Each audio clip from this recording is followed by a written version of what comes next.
एक समय की बात है, एक पहाड़ी के नीचे रामगढ़ नाम का एक गांव था।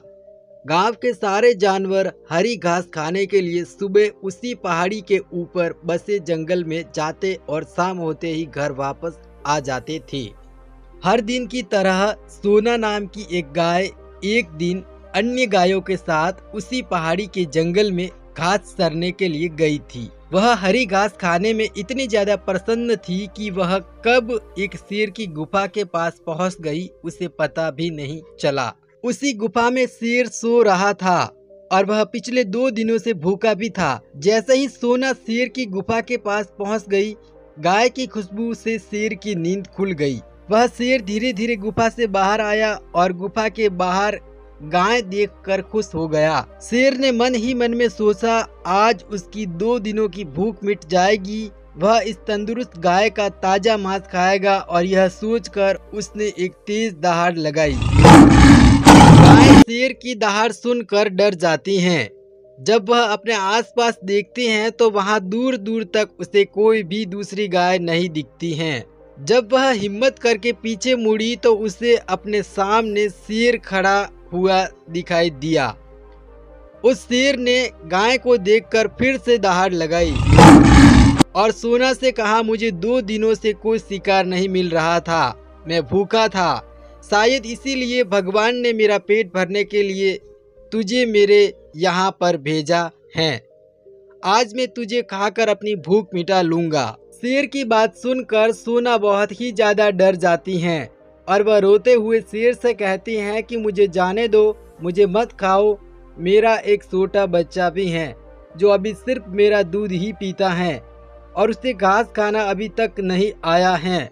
गाय की बात सुनकर शेर हंसते हुए कहता है, तो क्या मैं अपने हाथ में आया शिकार को ऐसे ही जाने दूं? मैं तो आज तुझे खाकर अपनी 2 दिनों की भूख मिटाऊंगा।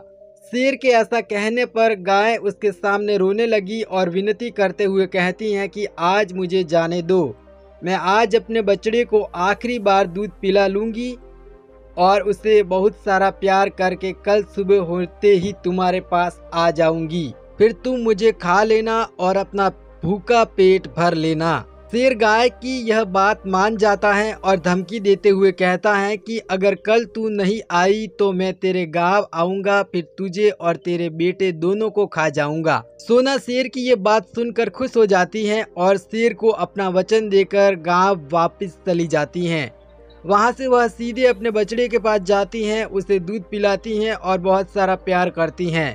फिर बछड़े को शेर के साथ हुई सारी घटना बताती हैं और कहती हैं कि उसे अब अपना ख्याल खुद ही रखना होगा। वह कल सुबह होते ही अपना वचन पूरा करने के लिए शेर के पास चली जाएगी। अपनी माँ की बात सुनकर बछड़ा रोने लगता है। दूसरे दिन सुबह होते ही गायें जंगल की तरफ निकल जाती हैं और शेर की गुफा के सामने पहुंचकर शेर से कहती हैं, अपने वचन के अनुसार मैं तुम्हारे पास आ गई हूँ, अब तुम मुझे खा सकते हो।